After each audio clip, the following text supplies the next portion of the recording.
সুপ্রিয় শিক্ষার্থীবৃন্দ,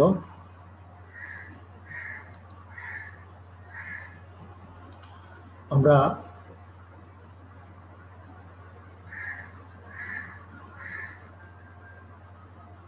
করোনাকালীন সময়ে শিক্ষা কার্যক্রমকে চলমান রাখার স্বার্থে জাতীয় বিশ্ববিদ্যালয়ের উদ্যোগে অনলাইন ক্লাসে সকলকে স্বাগত জানাচ্ছি।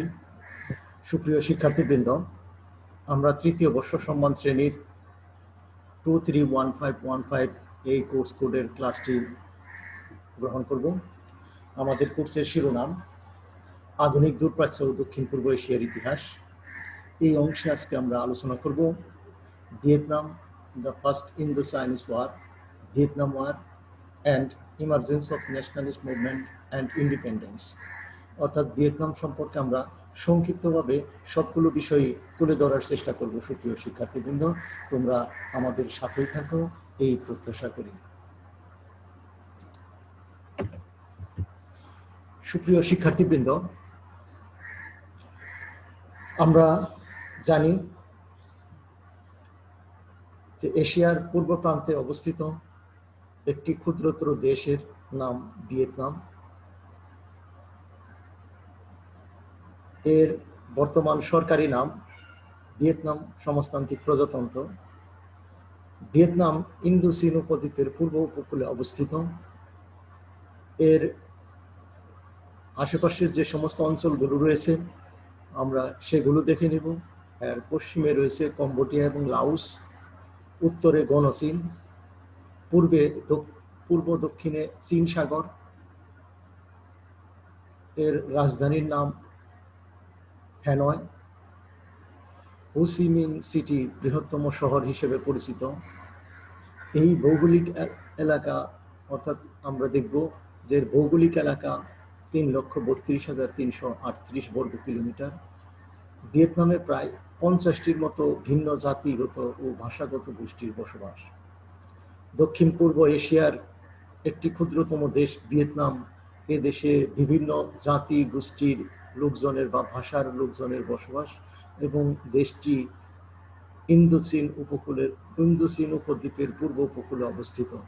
দেশটির চারদিকে যেমন আমরা দেখতে পাবো, পশ্চিমে রয়েছে কম্বোডিয়া ও লাওস, উত্তরে গণচীন, পূর্ব দক্ষিণে চীন সাগর। এই যে অবস্থান, এই অবস্থান, ভৌগোলিক অবস্থানের জন্য এর গুরুত্ব অপরিসীম। সুপ্রিয় শিক্ষার্থীবৃন্দ, ভিয়েতনাম সামন্ত প্রভুদের দ্বারা শাসিত হতো। সুপ্রিয় শিক্ষার্থীবৃন্দ, আমরা ইতিমধ্যেই আলোচনা করেছি যে ইউরোপের বিভিন্ন দেশ এই অঞ্চলটিতে আগমন করা শুরু করেছে। ইউরোপের বিভিন্ন দেশ এই অঞ্চলে যে আগমন করা শুরু করলো, এই আগমন করার প্রেক্ষিতেই তারা এই দক্ষিণ পূর্ব এশিয়ার যে সমস্ত দেশগুলো ছিল এই সমস্ত দেশে তাদের উপনিবেশ স্থাপন করার পরিকল্পনা গ্রহণ করলেন। দক্ষিণ পূর্ব এশিয়ার একমাত্র দেশ থাইল্যান্ড, যেখানে অন্য কোনো দেশের কোনো উপনিবেশ ছিল না। তাছাড়া দক্ষিণ পূর্ব এশিয়ার যে সমস্ত দেশগুলো ছিল তা সকলেই ভিন্ন ভিন্ন দেশের উপনিবেশ ছিল। বিশেষ করে আমরা দেখতে পাবো যে দক্ষিণ পূর্ব এশিয়ায় বিস্তৃত অঞ্চলে ব্রিটিশরা তাদের আধিপত্য প্রতিষ্ঠা করেছিলেন। সুপ্রিয় শিক্ষার্থীবৃন্দ,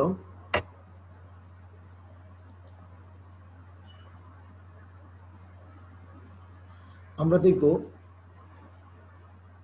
ভিয়েতনামে যে সামন্ত শাসন শুরু হয়েছিল বা চলছিল, এই সামন্ত প্রভুদের থেকে 1858 খ্রিস্টাব্দে ফরাসি উপনিবেশরা ভিয়েতনাম আক্রমণ করে এবং তাদের নিকট থেকে তারা ভিয়েতনাম দখল করে নেয়। এই যে ভিয়েতনাম দখল করে নিলেন, কিন্তু ভিয়েতনামবাসীর অপ্রতিরোধ আন্দোলন সত্ত্বেও ভিয়েতনামবাসী এই সময়ে ফরাসি শক্তির কাছে পরাজিত হয়েছিল। সুপ্রিয় শিক্ষার্থীবৃন্দ, আমাদের প্রশ্ন আসতে পারে ভিয়েতনাম কোন দেশের উপনিবেশ ছিল? আমরা পরিষ্কার উত্তর দিতে পারবো, ভিয়েতনাম ফ্রান্সের উপনিবেশ ছিল। আমাদের কিন্তু এটা এমসিকিউতে অনেক সময় আসে, আমরা এটা মনে রাখার চেষ্টা করব, তাহলে আমাদের হবে। আমরা দেখব যে 1858 সালের পূর্বে সেখানে সামন্ত প্রভুদের শাসন অব্যাহত ছিল। এই সামন্ত প্রভুদের শাসন যে সময় অব্যাহত ছিল, তখন আমরা দেখব যে 1858 সালে এই অঞ্চলটিতে ফরাসিদের আগমন লক্ষণীয়, এবং ফরাসিরা আগমন করে ভিয়েতনাম এবং তার আশেপাশের যে সমস্ত অঞ্চলগুলো ছিল, এই সমস্ত অঞ্চলে তারা আধিপত্য বিস্তারের চেষ্টা করে। বিশেষ করে ভিয়েতনাম, লাওস, কম্বোডিয়া, এই সমস্ত অঞ্চলগুলোতে তারা আধিপত্য বিস্তারের চেষ্টা করে, এবং সেই চেষ্টারই অংশ হিসাবে 1858 সালে ফরাসিরা এই ভিয়েতনামে তাদের উপনিবেশ স্থাপনের কার্যে হাত দেন এবং এই অঞ্চলটি তারা আক্রমণ পরিচালনা করেন। ভিয়েতনামবাসী এই ফ্রান্সের এই আক্রমণকে প্রতিরোধ করার চেষ্টা করে, কিন্তু সুপ্রিয় শিক্ষার্থীবৃন্দ, শেষ পর্যন্ত ফরাসি শক্তির কাছে তাদের পরাজয় নিশ্চিত হয়, এবং পরাজয় নিশ্চিত হলেই 1858 খ্রিস্টাব্দ থেকে আমরা দেখতে পাবো এই অঞ্চলটি ফরাসিদের হাতে চলে যায়, অর্থাৎ ফরাসিদের শাসন ও শোষণের আওতাভুক্ত হয়। সুপ্রিয় শিক্ষার্থীবৃন্দ, 1858 সাল থেকে আমরা দেখব যে একেবারে অব্যাহত গতিতে 1975 সাল পর্যন্ত এই বিভিন্ন চড়াই উতরাই পেরিয়ে এই অঞ্চলটি বর্তমানে স্বাধীন সার্বভৌম অঞ্চল হিসাবে পরিচিতি অর্জন করেছে। সুপ্রিয় শিক্ষার্থীবৃন্দ, ভিয়েতনামে ফরাসি শাসন এবং শোষণ সেই 1858 সাল থেকেই চলতে থাকে, এবং এই দীর্ঘদিন চলার পরে 1936 সালে ফ্রান্সে পপুলার ফ্রন্ট নির্বাচনে জয়ী হয়ে ক্ষমতা গ্রহণ করে। তখন এখানে যে সমস্ত রাজবন্দীদের নেওয়া হয়েছিল বা রাজবন্দীদের আটক করা হয়েছিল, তাদের নীতিগতভাবে তারা মুক্তি দেওয়ার সিদ্ধান্ত গ্রহণ করে। সুপ্রিয় শিক্ষার্থীবৃন্দ, উপনিবেশগুলোতে কিভাবে সংস্কার সাধন করা যায় সে বিষয়ে এই সরকার, অর্থাৎ পপুলার ফ্রন্ট সরকার, সেখানে তথ্য অনুসন্ধান কমিটি বা কমিশন গঠন করার নীতিগত সিদ্ধান্ত গ্রহণ করে। সুপ্রিয় শিক্ষার্থীবৃন্দ, আমরা এখানে দেখে নেব আমাদের যাতে কোনো অস্পষ্টতা না থাকে। আমরা 1858 সালে যে ফরাসি উপনিবেশ ভিয়েতনামে যাত্রা শুরু করলো এবং এইখান থেকে তাদের যাত্রা অব্যাহত থাকলো, এবং উপনিবেশগুলোতে 1936 সালে ফ্রান্সে পপুলার ফ্রন্ট জয়ী হওয়ার পরে উপনিবেশগুলো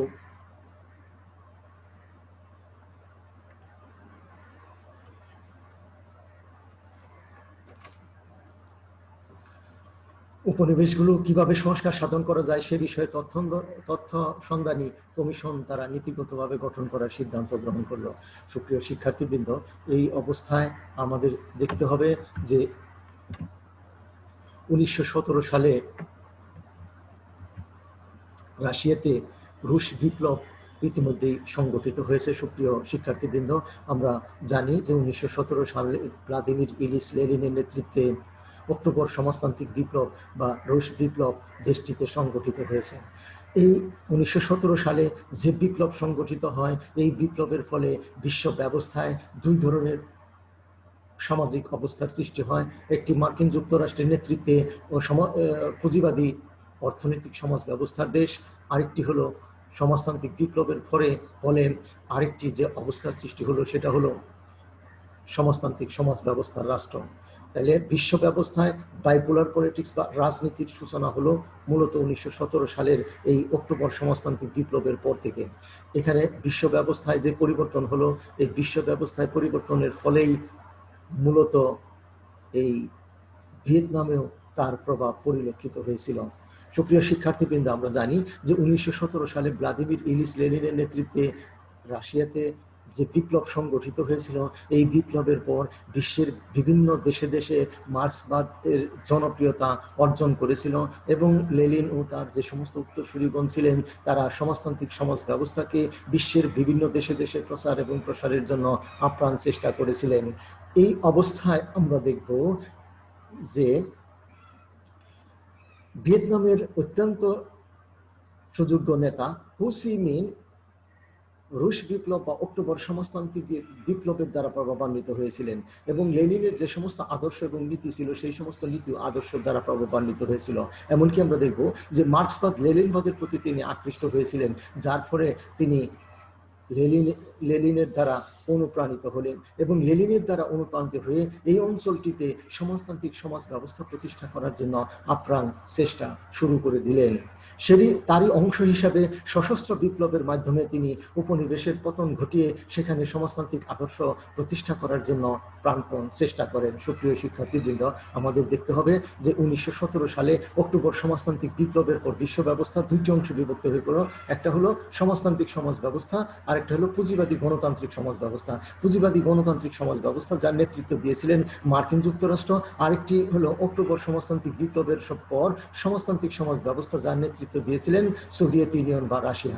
সুপ্রিয় শিক্ষার্থীবৃন্দ, আমরা দেখব যে এই লেনিন কর্তৃক যে সমস্ত নীতি আদর্শ বা যেভাবে তিনি রাষ্ট্র প্রতিষ্ঠা করলেন, হুসিমিন সেদিকে দৃষ্টি আকৃষ্ট হলো এবং তিনি লেনিনের এই বিপ্লবের দ্বারা অনুপ্রাণিত হলেন, যার ফলে এই দেশটিতে অর্থাৎ ভিয়েতনামে সশস্ত্র বিপ্লবের মাধ্যমে তিনি অর্থাৎ হুসিমিন ঔপনিবেশিক শাসনের পতন ঘটিয়ে সমাজতান্ত্রিক আদর্শ প্রতিষ্ঠা করার পরিকল্পনা গ্রহণ করলেন। এই অবস্থায় সুপ্রিয় শিক্ষার্থীবৃন্দ, আমরা দেখব যে প্রথম ইন্দো-চীন যুদ্ধের সূচনা হলো, অর্থাৎ 1946 সালে 23শে ডিসেম্বর হ্যানয় অবস্থানরত ফরাসি বাহিনীর উপর তারা আক্রমণ পরিচালনা করার নীতিগত সিদ্ধান্ত গ্রহণ করলেন। 1954 সাল পর্যন্ত এটি স্থায়ী হয়েছিল। আমরা এর বিবরণ দিব অপ্রতিরোধ বা প্রতিরোধ। তার আগে আমরা বলে নিব যে দ্বিতীয় বিশ্বযুদ্ধের প্রাকালে কি ঘটনাটি সংঘটিত হয়েছিল। সুপ্রিয় শিক্ষার্থীবৃন্দ, ফরাসি সরকার 1939 সালের শেষের দিকে হাজার হাজার ভিয়েতনামীকে সৈন্য এবং শ্রমিক হিসাবে কাজ করার জন্য ফ্রান্সে প্রেরণ করেছিলেন। এমনকি আমরা দেখতে পাবো যে 1.5 লক্ষেরও অধিক ওয়ার্কার এবং সৈন্যকে সেখানে নিয়ে যাওয়া হয়েছিল। এবং এই অবস্থায় এই যে সৈন্য যারা গেছিলেন বা সাধারণ নাগরিকদের শ্রমিক হিসেবে নিয়ে গেছিলেন, তারা এই ফ্রান্সের কিছু ব্যবস্থাপনা দেখেছেন এবং তারা ইউরোপ সম্পর্কে ধারণা লাভ করেছেন এবং ইউরোপের বিপ্লবী যে সমস্ত সরকারগুলো রয়েছে তাদের সম্পর্কে ধারণা লাভ করেছেন। এই সমস্ত লোকজন এই ধারণা লাভ করে শেষ পর্যন্ত ভিয়েতনামে প্রত্যাবর্তন করে তারা ভিয়েতনামকেও অনুরূপভাবে সংস্কার সাধনের দিকে মনোনিবেশ করার পরিকল্পনা মূলত গ্রহণ করেছিলেন। ইন্দো-চীনের অর্থনীতিকে নিয়ন্ত্রণ করার জন্য সুপ্রিম ইকোনমিক কাউন্সিল তারা গঠন করার নীতিগত সিদ্ধান্ত গ্রহণ করেন। প্যারিস ইন্দো-চীনকে নির্দেশ দিল যে 3.5 মিলিয়ন টন খাদ্য, 80 লক্ষ টন চা, চিনি ও কফি, 60 লক্ষ টন রাবার এগুলো সরবরাহ করার নির্দেশ দিল প্রথম বিশ্বযুদ্ধের প্রাক্কালে। সুপ্রিয় শিক্ষার্থীবৃন্দ, এই সমস্ত পণ্য সামগ্রী তাদের পক্ষে সরবরাহ করা অনেকাংশেই সম্ভব হয় নাই। সুপ্রিয় শিক্ষার্থীবৃন্দ, শ্রমিকদের কাজের সময় বাড়িয়ে দেওয়া হয়। এই সময়ে আমরা দেখতে পাবো যে যেহেতু দ্বিতীয় বিশ্বযুদ্ধ সংগঠিত হচ্ছে, অতএব দ্বিতীয় যুদ্ধে যে ব্যয়ভার এইগুলো বহন করার জন্য উপনিবেশ থেকে তারা অর্থকরী সংগ্রহের একটি চেষ্টা করেছিলেন এবং সেই চেষ্টার অংশ হিসেবে উপরোক্ত কাজগুলো ফ্রান্স করার নীতিগত সিদ্ধান্ত গ্রহণ করেছিলেন। এই অবস্থায় দেখা গেল যে শ্রমিকদের কাজের সময় বাড়িয়ে দেওয়ার নীতিগত সিদ্ধান্ত গৃহীত হয়, জনগণের উপর অধিকারে ট্যাক্স ইম্পোজ করার পরিকল্পনা গ্রহণ করা হয়, ইন্দো-চীনে কমিউনিস্ট পার্টিকে সম্পূর্ণভাবে নিষিদ্ধ করার পরিকল্পনা গ্রহণ করা হয়। সুপ্রিয় শিক্ষার্থীবৃন্দ, দ্বিতীয় বিশ্বযুদ্ধের ব্যয়ভার বহনের জন্য ফ্রান্স এই সমস্ত ট্যাক্স আরোপের পাশাপাশি নানাবিধ কার্যক্রম এবং পণ্য সামগ্রী তাদের কাছে চেয়ে পাঠিয়েছিলেন। অতএব এই অবস্থায় ফ্রান্স ইন্দো-চীনের কমিউনিস্ট পার্টিকে সম্পূর্ণভাবে নিষিদ্ধ করার পরিকল্পনা গ্রহণ করেন। রাজনৈতিক কর্মীদের বন্দী করে মাদাগাস্কারে পাঠানোর তারা নীতিগত সিদ্ধান্ত গ্রহণ করেন। 1941 সালে 8 ফেব্রুয়ারি হুসিমিন দেশে প্রত্যাবর্তন করেন এবং দেশে প্রত্যাবর্তন করে তিনি জাতীয় মুক্তি আন্দোলনকে জোরদার করার পরিকল্পনা গ্রহণ করেন। সুপ্রিয় শিক্ষার্থীবৃন্দ, আমরা দেখব যে হুসিমিন যে কাজটি করেছিলেন, তিনি তার নীতি আদর্শ অর্থাৎ মার্কস এবং অ্যাঙ্গেলস কর্তৃক প্রণীত যে সমস্ত নীতিমালাগুলো ছিল, এমনকি আমরা দেখতে পাবো ইউটোপিয়ান যে সমাজতান্ত্রিক ধ্যান ধারণা ছিল সেগুলো সম্পর্কেও তিনি জ্ঞান লাভ করেছিলেন। আমরা এই ক্লাসের শেষ অংশে হুসিমিনের জীবনী সম্পর্কে যে সময় আলোচনা করব তখন এই বিষয়টি আরো পরিষ্কার হবে। সুপ্রিয় শিক্ষার্থীবৃন্দ, ভিয়েতনামে জাতীয় কংগ্রেসের 10 দফা কর্মসূচি 16 আগস্ট 1945 আমরা দেখে নেব যে এই যে জাতীয় কংগ্রেস, হুসিমিনের যে জাতীয় কংগ্রেস প্রতিষ্ঠিত হয়েছে ইতিমধ্যে, যা 10 দফা দাবি উত্থাপন করেছিলেন, তার কয়েকটি আমরা এখানে দেওয়ার চেষ্টা করেছি। সুপ্রিয় শিক্ষার্থীবৃন্দ, সেটা আমরা দেখে নেওয়ার চেষ্টা করব। ভিয়েতনামে স্বাধীন ও গণতান্ত্রিক শাসন ব্যবস্থা কায়েম করা, মানুষের হাতে অস্ত্র দিয়ে মুক্তি বাহিনীকে জোরদার করা, বিদেশিদের সম্পদ দখল করে তা জাতীয়করণের প্রয়োজনীয় পদক্ষেপ গ্রহণ করা, ফরাসি ও জাপানিদের আরোপিত কর প্রত্যাহার করা,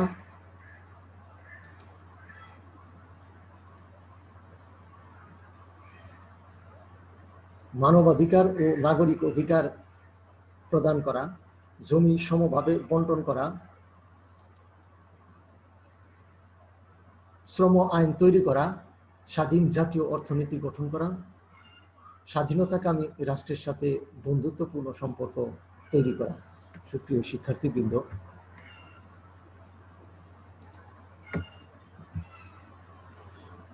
এই অবস্থায় হো চি মিন তার নানাবিধ কার্যক্রমের অংশ হিসেবে হ্যানয়ে এই বিশাল সমাবেশ আয়োজন করার পরিকল্পনা গ্রহণ করেন এবং এই সমাবেশটিকে তিনি নানাবিধ ঘোষণা প্রদান করেছিলেন।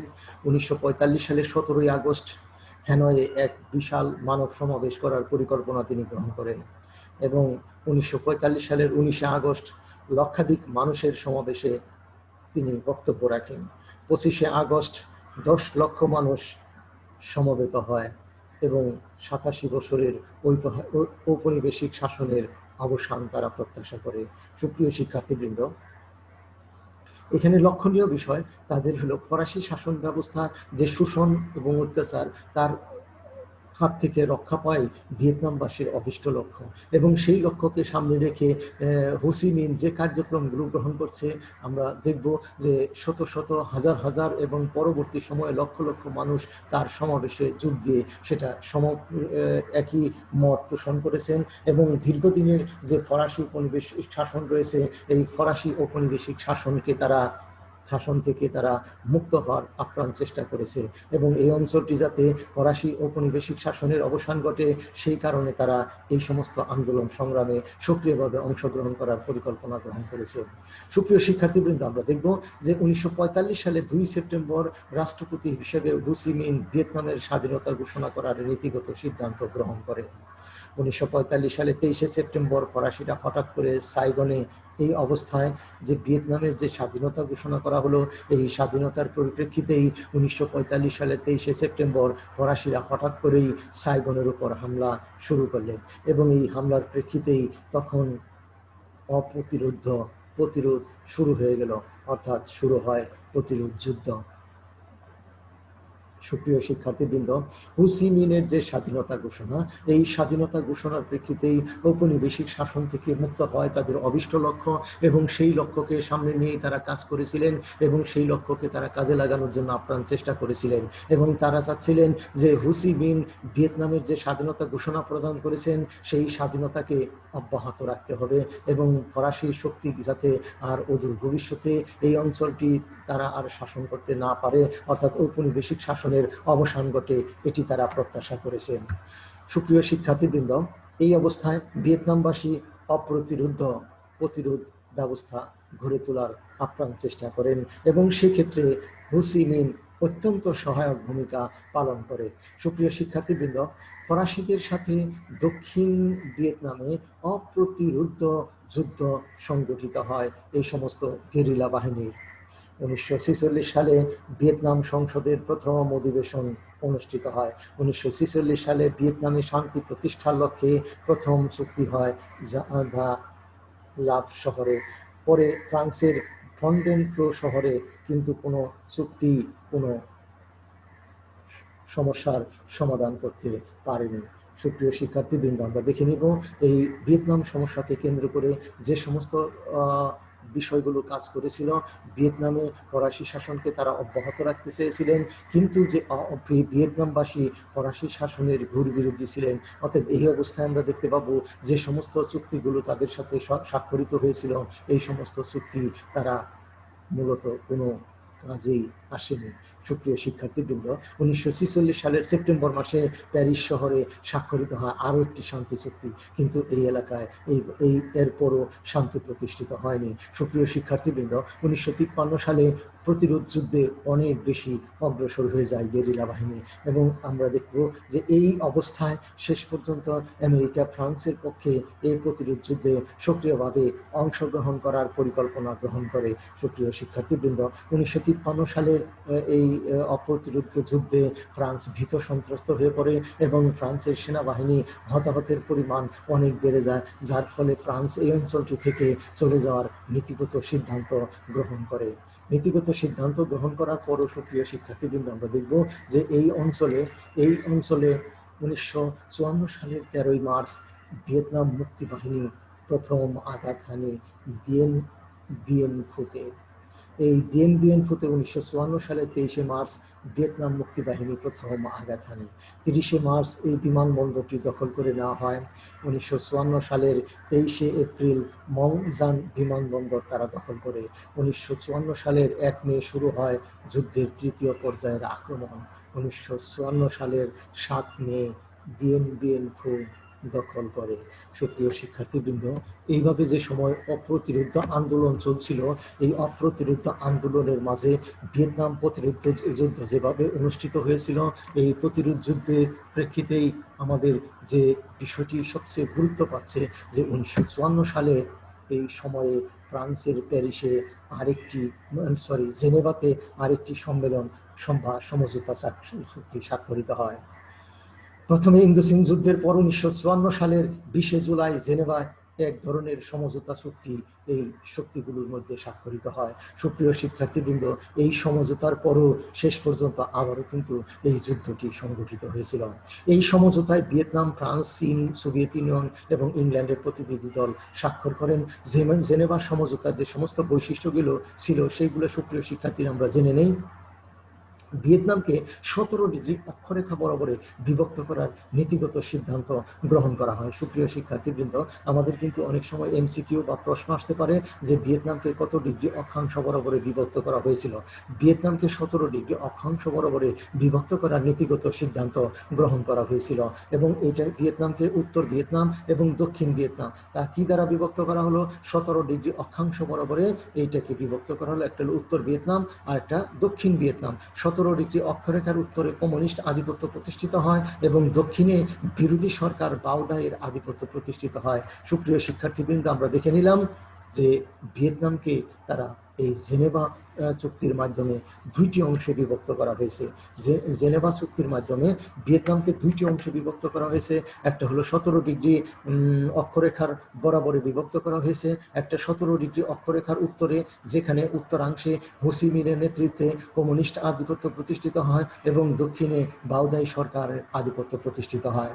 নেক্সট, এই সমঝোতা চুক্তিতে আরও যে সমস্ত বিষয়গুলো বলা হয়েছিল সেগুলো আমরা সংক্ষিপ্ত আর দুই একটি বলার চেষ্টা করি। সুপ্রিয় শিক্ষার্থীবৃন্দ, সম্মেলনের 2 বছর পরে অর্থাৎ 1954 সালে যেহেতু এটা সমঝোতা চুক্তি স্বাক্ষরিত হয়, এর 2 বছর পরে 1956 সালে উত্তর ও দক্ষিণ ভিয়েতনাম একত্রীকরণের জন্য সমগ্র ভিয়েতনামে একটি গণভোটের ব্যবস্থা করার নীতিগত সিদ্ধান্তের কথা বলা হয়। কিন্তু সুপ্রিয় শিক্ষার্থীবৃন্দ, আমরা জানি যে দক্ষিণ ভিয়েতনাম সরকার মনে করে যদি এই সময়ে কোনো নির্বাচন অনুষ্ঠিত হয়, সে নির্বাচনে উত্তর ভিয়েতনামের হো চি মিন জয়লাভ করবে এবং তাদের সরকার টিকিয়ে রাখা সম্ভব হবে না। এমত অবস্থায় তারা কিন্তু পরবর্তী সময়ে আর কোনো নির্বাচনের ব্যবস্থা গ্রহণ করেনি। সুপ্রিয় শিক্ষার্থীবৃন্দ, আরও দুই একটা সমঝোতা চুক্তির গুরুত্বপূর্ণ দিকগুলো আমরা দেখে নিয়ে আমাদের মূল আলোচনায় চলে যাব। সুপ্রিয় শিক্ষার্থীবৃন্দ, নবগঠিত উত্তর ও দক্ষিণ ভিয়েতনাম সহ লাওস ও কম্বোডিয়ায় কোনো প্রকার সামরিক জোটে যোগদান করতে পারবে না। এই যে সমঝোতা চুক্তিটি স্বাক্ষরিত হলো, এই সমঝোতা চুক্তিতে পরিষ্কারভাবে বলা হলো যে নবগঠিত উত্তর এবং দক্ষিণ ভিয়েতনাম সহ লাওস ও কম্বোডিয়া এই সমস্ত অঞ্চলের দেশগুলো বা দেশ কোনো প্রকার সামরিক জোটে যোগদান থেকে বিরত থাকবে বা করতে পারবে না। নেক্সট বলা হলো যে প্রথম ইন্দোচীন যুদ্ধের পর ভিয়েতনামে ফরাসি সাম্রাজ্যের অবসান ঘটে। সুপ্রিয় শিক্ষার্থীবৃন্দ, ফরাসি শাসনের অবসান ঘটল। ইতিমধ্যে আমরা বলেছি যে সেখানে মার্কিন যুক্তরাষ্ট্র হস্তক্ষেপ করার পরিকল্পনা গ্রহণ করে। মার্কিন যুক্তরাষ্ট্রের হস্তক্ষেপ করার ফলেই 1961 সালে আমেরিকার কেনেডি সরকার ভিয়েতনামি জনগণের বিপ্লবী কার্যক্রমকে বন্ধ করার জন্য বিশেষ যুদ্ধ পরিকল্পনা গ্রহণ করে। সুপ্রিয় শিক্ষার্থীবৃন্দ, আমরা ইতিপূর্বেই বলেছি যে 17 ডিগ্রি অক্ষাংশ বরাবরে উত্তর ভিয়েতনাম অর্থাৎ কমিউনিস্ট শাসন ব্যবস্থা হু সি মিনের নেতৃত্বে সংগঠিত হয়, এবং দক্ষিণ ভিয়েতনামে আমরা দেখব যে গণতান্ত্রিক পুঁজিবাদী সমাজ ব্যবস্থা, আর উত্তর ভিয়েতনামে সমাজতান্ত্রিক সমাজ ব্যবস্থা। আমরা একটু ভিন্ন আঙ্গিকে এখন বলার চেষ্টা করব। সুপ্রিয় শিক্ষার্থীবৃন্দ, আমরা দেখব যে স্নায়ু যুদ্ধের প্রেক্ষিতেই মূলত এই সমস্যাগুলো উদ্ভব হয়েছিল। অর্থাৎ আমরা জানি যে সোভিয়েত ইউনিয়ন স্বীকৃতি দিয়েছিল উত্তর ভিয়েতনামকে, এবং মার্কিন যুক্তরাষ্ট্র প্যাট্রোনাইজ বা পৃষ্ঠপোষকতা দান করেছেন দক্ষিণ ভিয়েতনামকে। অতএব উত্তর এবং দক্ষিণ ভিয়েতনামের মধ্যে এই গৃহযুদ্ধ সংগঠিত হওয়ার মতো পরিবেশ পরিস্থিতি সৃষ্টি হয়, এবং সেই ক্ষেত্রে আমরা দেখব যে এই স্নায়ুযুদ্ধ ব্যাপক ভূমিকা পালন করে। সুপ্রিয় শিক্ষার্থীবৃন্দ, 1961 সালে আমেরিকার কেনেডি সরকার ভিয়েতনামি জনগণের বিপ্লবী কার্যক্রমকে বন্ধ করার জন্য বিশেষ যুদ্ধ পরিকল্পনা গ্রহণ করে। শুরু হয় ভিয়েতনামের গেরিলা যুদ্ধ। সুপ্রিয় শিক্ষার্থীবৃন্দ, উত্তর ভিয়েতনাম এই দক্ষিণ ভিয়েতনামে যে গেরিলা যুদ্ধের সূচনা হয়, সেই গেরিলা যুদ্ধকে সর্বতভাবে সমর্থন জ্ঞাপন করে। আমেরিকা তার পুতুল সরকারের সেনাবাহিনী বৃদ্ধি করে 60,000 করার পরিকল্পনা গ্রহণ করেন। অর্থাৎ দক্ষিণ ভিয়েতনামে আমেরিকার যে পুতুল সরকার ছিল, তারা সেখানে তাদের সেনাবাহিনী বৃদ্ধি করে 60,000 করেন। 25,000 মার্কিন উপদেষ্টা আসে ভিয়েতনামে। ঝাঁক হেলিকপ্টার আসে M113 সাজোয়া গাড়ি। সুপ্রিয় শিক্ষার্থীবৃন্দ, এর মাধ্যমে যে গেরিলা যুদ্ধ সংগঠিত হচ্ছে, এই গেরিলাদের প্রতিরোধ করার জন্য তারা আপ্রাণ চেষ্টা করে। সুপ্রিয় শিক্ষার্থীবৃন্দ, সেই 1961 সাল থেকে মার্কিন যুক্তরাষ্ট্র এই ভিয়েতনামে হাজারো পরীক্ষাগার হিসাবে, অর্থাৎ অস্ত্রের পরীক্ষাগার হিসাবে এই অঞ্চলটিকে ব্যবহার করার চেষ্টা করেছে। যে সমস্ত নতুন অস্ত্রশস্ত্র উৎপাদিত হয়, সে সমস্ত অস্ত্রশস্ত্রের পরীক্ষা করার জন্য ভিয়েতনামকে সর্বপ্রথম ব্যবহার করা হয়। যেমন আমরা দেখতে পাবো যে B-52 বিমান তৈরি করার সাথে সাথেই তারা সেটা ভিয়েতনামের মাটিতে প্রথম সেখান থেকে বোমা বর্ষণ করার নীতিগত সিদ্ধান্ত গ্রহণ করেছিলেন। সুপ্রিয় শিক্ষার্থীবৃন্দ, এই যে পরীক্ষাগার হিসেবে ব্যবহার করা হয়, তার প্রেক্ষিতেই 1963 সালে আমরা দেখব যে কেনেডি আততায়ীর হাতে, অর্থাৎ প্রেসিডেন্ট কেনেডি, মার্কিন যুক্তরাষ্ট্রের প্রেসিডেন্ট কেনেডি 1963 সালে আততায়ীর হাতে নিহত হলে আমেরিকার প্রেসিডেন্টের দায়িত্বভার গ্রহণ করেন জনসন। 1965 সালে ভিয়েতনামে তিনি 20,000 মার্কিন সেনা এবং সাথে 5 লক্ষ স্থানীয় সেনার সমন্বয় ঘটানোর এক পরিকল্পনা গ্রহণ করেন, এবং স্থানীয় সেনাদের মাধ্যমে ভিয়েতনামের এই রক্ষা ব্যবস্থা তিনি করার পরিকল্পনা গ্রহণ করেন। 1969 সালে প্রেসিডেন্ট নিক্সন ভিয়েতনাম যুদ্ধকে ভিয়েতনামীকরণের পরিকল্পনা গ্রহণ করে, অর্থাৎ ভিয়েতনামের জনগণের দ্বারাই ভিয়েতনামে এই যুদ্ধটি পরিচালনা করার নীতিগত সিদ্ধান্ত সেই সময় মার্কিন যুক্তরাষ্ট্র গ্রহণ করে।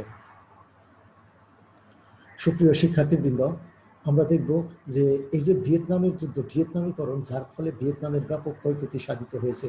1972 সালে 18 থেকে 29 ডিসেম্বর নিক্সনের নির্দেশে B-52 বিমান হতে হ্যানয় এবং হার্টফং শহরে বিষাক্ত বোমা ফেলার নীতিগত সিদ্ধান্ত গ্রহণ করা হয়। 12 দিনের যুদ্ধে 81টি বিমান গুলি করে গেরিলারা নামানোর চেষ্টা করে, এবং তাদের 81টি বিমান হতাহত হয়। সুপ্রিয় শিক্ষার্থীবৃন্দ, আমরা দেখব যে এই যে যুদ্ধ সংগঠিত হয়েছিল, এখানে মার্কিন যুক্তরাষ্ট্রের ব্যাপক ক্ষয়ক্ষতি সাধিত হয়েছিল। সুপ্রিয় শিক্ষার্থীবৃন্দ, মার্কিন যুক্তরাষ্ট্রের যে ব্যাপক ক্ষয়ক্ষতি সাধিত হয়েছিল, মার্কিন যুক্তরাষ্ট্রের এই ক্ষয়ক্ষতির প্রেক্ষিতেই তারা শেষ পর্যন্ত এই যুদ্ধ থেকে নিজেদের গুটিয়ে নেওয়ার জন্য আপ্রাণ চেষ্টা করেছিলেন, এবং সেই হিসাবে 1973 সালের 27 জানুয়ারি প্যারিস শহরে একটি শান্তি চুক্তি তারা স্বাক্ষর করার জন্য নীতিগত সিদ্ধান্ত গ্রহণ করেছিলেন। সুপ্রিয় শিক্ষার্থীবৃন্দ, আমরা দেখে নেব যে 1973 সালে 27 ফেব্রুয়ারি প্যারিস শহরে আনুষ্ঠানিকভাবে তারা যে শান্তি চুক্তি করার পরিকল্পনা গ্রহণ করলেন, সেই শান্তি চুক্তির মাধ্যমে এই অঞ্চল হতে অর্থাৎ ভিয়েতনাম হতে আমেরিকার বাহিনীকে সম্পূর্ণভাবে প্রত্যাহার করে নেওয়ার জন্য তারা নীতিগতভাবে সিদ্ধান্ত গ্রহণ করলেন, এবং 1973 সালে 29 মার্চ মার্কিন বাহিনী ভিয়েতনাম ত্যাগ করে। 1958 সাল হতে 1973 সাল পর্যন্ত ভিয়েতনামের বুকে থাকে বিদেশি সেনা। সুপ্রিয় শিক্ষার্থীবৃন্দ, সাল থেকে 1858 সাল থেকে 1973 সাল পর্যন্ত ভিয়েতনামের বুকে যে বিদেশি সেনারা থাকে সেই অবস্থান করে তারা নানাবিধ কার্যক্রম ইতিমধ্যে গ্রহণ করে। এই সমস্ত কার্যক্রমের প্রেক্ষিতে ভিয়েতনামের যে যুদ্ধটি সংগঠিত হয়েছিল 1975 সালের 30 এপ্রিল বিপ্লবীদের হাতে সাইগনের পতনের মধ্য দিয়ে দক্ষিণ ভিয়েতনামের অবসান হয় ও একতাবদ্ধ ভিয়েতনাম যাত্রা শুরু করে।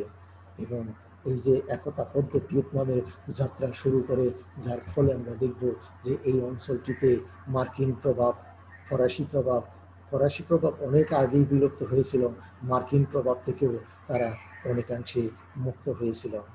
সুপ্রিয় শিক্ষার্থীবৃন্দ, আমরা দেখে নিলাম ভিয়েতনামে যে অপ্রতিরোধ যুদ্ধ, এই অপ্রতিরোধ যুদ্ধ প্রতিরোধ করার জন্য যে গেরিলা বাহিনী বা ভিয়েতনামের হু সি মিনের নেতৃত্বে যে গেরিলা বাহিনী আপ্রাণ চেষ্টা করেছে, সেই চেষ্টার অংশ হিসেবেই তারা শেষ পর্যন্ত জয়লাভ করতে সক্ষম হয়েছে।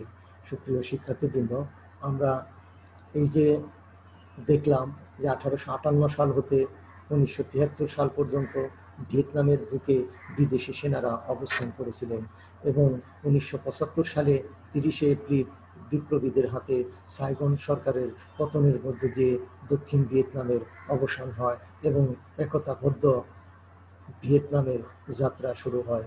সুপ্রিয় শিক্ষার্থীবৃন্দ, এরপরেই ভিয়েতনামে যে সমস্ত মার্কিন সেনাগণ ছিলেন, ওই দিন সকালে অর্থাৎ 1975 সালের 30 এপ্রিল সকাল 8টাতে তারা এখান থেকে যে অবশিষ্ট অংশ সেনাবাহিনী বা যে সমস্ত লোকজন ছিলেন তারা হেলিকপ্টারে চলে শেষ পর্যন্ত মার্কিন যুক্তরাষ্ট্রে গমন করে।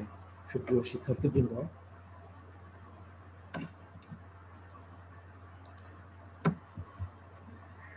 আমরা এরপরে হু সি মিনের জীবনী সম্পর্কে সুপ্রিয় শিক্ষার্থীবৃন্দ আলোচনা করব। তার আগে আমরা ভিয়েতনাম যুদ্ধের মূল্যায়ন খানিকটা করে নেই সুপ্রিয় শিক্ষার্থীবৃন্দ, সেই ক্ষেত্রে তোমাদের অনেকাংশে সুবিধা হবে। প্রথমার্ধে এই যুদ্ধটি ছিল অপ্রতিসম যুদ্ধ, কারণ যুদ্ধটি হয়েছিল ভিয়েতনামের বিপ্লবীদের সাথে বিশ্বের প্রভুত্ব প্রতিষ্ঠাকারী সাম্রাজ্যবাদী পরাশক্তি মার্কিন যুক্তরাষ্ট্রের। সুপ্রিয় শিক্ষার্থীবৃন্দ, মার্কিন যুক্তরাষ্ট্রের মতো বৃহৎ দেশের সাথে গেরিলাদের যুদ্ধ পরিচালনা করা অত্যন্ত কষ্টকর ছিল। তারপরেও হু সি মিনের নেতৃত্বে এই গেরিলা বাহিনী অত্যন্ত দক্ষতার সাথে যুদ্ধ পরিচালনা করেছেন। মার্কিনিরা ছিল উন্নত সামরিক প্রশিক্ষণে প্রশিক্ষিত, আর গেরিলারা কিন্তু উন্নততর প্রশিক্ষণপ্রাপ্ত ছিল না। মার্কিন যুক্তরাষ্ট্রের ছিল বিপুল অস্ত্র ভান্ডার, আর গেরিলাদের তেমন কোনো অস্ত্র ভান্ডার ছিল না। অর্থনৈতিক সমৃদ্ধিতে তারা অত্যন্ত সহায়ক ভূমিকা পালন করেছে। অর্থনৈতিক সমৃদ্ধিও মার্কিন যুক্তরাষ্ট্র বিশ্বব্যাপী রাজনৈতিক আধিপত্য ছিল, কিন্তু গেরিলাদের বিশ্বব্যাপী তেমন কোনো আধিপত্য ছিল না। শুধুমাত্র চীন এবং সোভিয়েত ইউনিয়ন তাদের রাজনৈতিক এবং অর্থনৈতিকভাবে কিছুটা পৃষ্ঠপোষকতা দান করেছে। সুপ্রিয় শিক্ষার্থীবৃন্দ, আমরা দেখে নিলাম এই দুইটি অংশে গেরিলা এবং মার্কিন যুক্তরাষ্ট্রের মধ্যে আমরা একটু সমঝোতাটা বা যে সমস্ত পার্থক্যগুলো ছিল সেইগুলো দেখার চেষ্টা করলাম। সুপ্রিয় শিক্ষার্থীবৃন্দ, এই যে যুদ্ধটি সংগঠিত হয়েছিল, যুদ্ধটি প্রথম শুরু হয়েছিল ক্ষুদ্র পরিসরে, পরবর্তীকালে যুক্তরাষ্ট্রের অংশগ্রহণের মধ্যে দিয়ে এটি আন্তর্জাতিক রূপ লাভ করে। এই প্রথম যে যুদ্ধটি শুরু হয়েছিল সেটা সুপ্রিয় শিক্ষার্থীবৃন্দ আমাদের মনে রাখতে হবে, প্রথম কিন্তু ফ্রান্সের সাথে যুদ্ধটি শুরু হয়েছিল এবং পরবর্তী সময় মার্কিন যুক্তরাষ্ট্র সেখানে হস্তক্ষেপ করেছিলেন।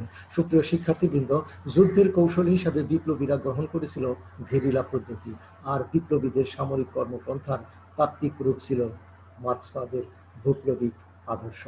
সুপ্রিয় শিক্ষার্থীবৃন্দ, হু সি মিনের যে মার্ক্সবাদ সম্পর্কে যে বৈপ্লবিক ধারণা, সেই বৈপ্লবিক ধারণা তার যুদ্ধ কৌশলকে অনেকাংশে সহায়ক ভূমিকা পালন করেছেন।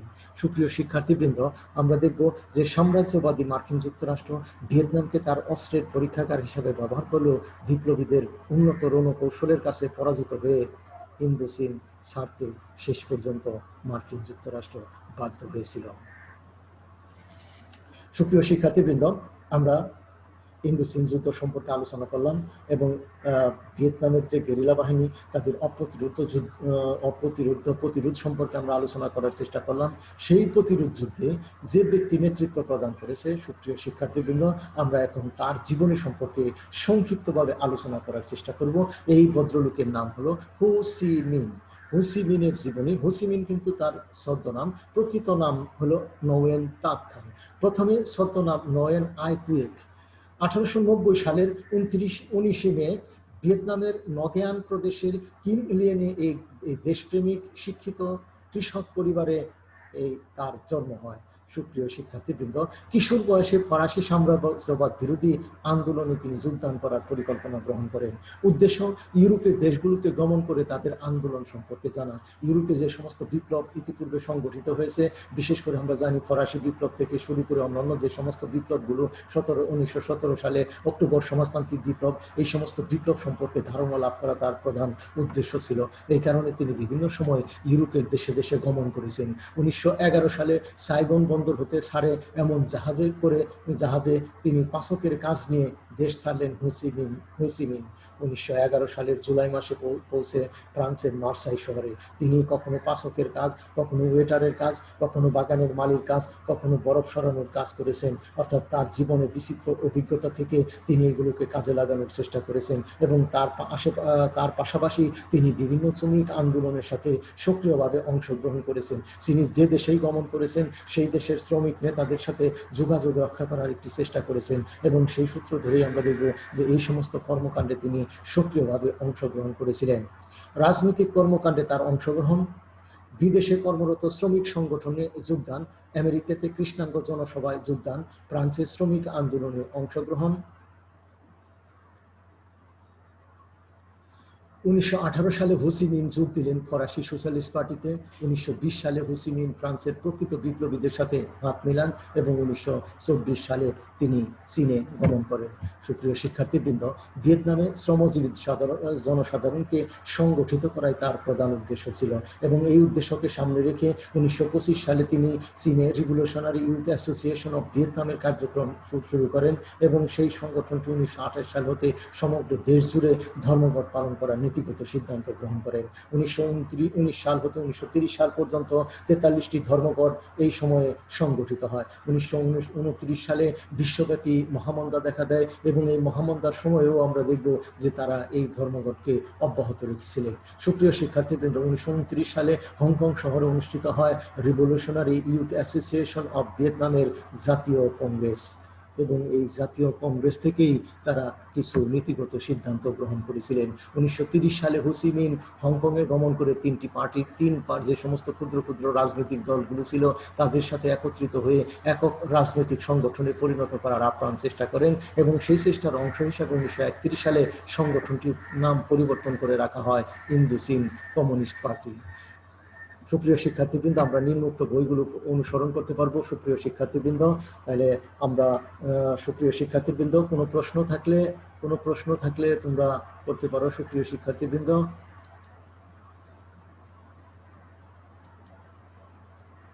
তোমাদের ভিয়েতনাম সম্পর্কে কোনো প্রশ্ন থাকলে সুপ্রিয় শিক্ষার্থীবৃন্দ তোমরা করতে পারো। স্যার কোনো প্রশ্ন নেই। হ্যাঁ বলো। স্যার কোনো প্রশ্ন নেই। প্রশ্ন নেই? ঠিক আছে, ভালো থাকো। তারপরে প্রশ্ন করলে ভালো। আমরা দেখবো যে এই যে হো সি মিন সম্পর্কে কিন্তু ধারণা দেওয়ার চেষ্টা করলাম। আমরা ভিয়েতনাম যে প্রতিরোধ যুদ্ধ সূচনা হয়েছিল সেগুলো সম্পর্কে আমরা ধারণা দেওয়ার চেষ্টা করলাম। তোমাদের কিন্তু সিলেবাসের একটি গুরুত্বপূর্ণ অংশ, অতএব এই অংশটিও ভালোভাবে তোমাদের পাঠ করতে হবে।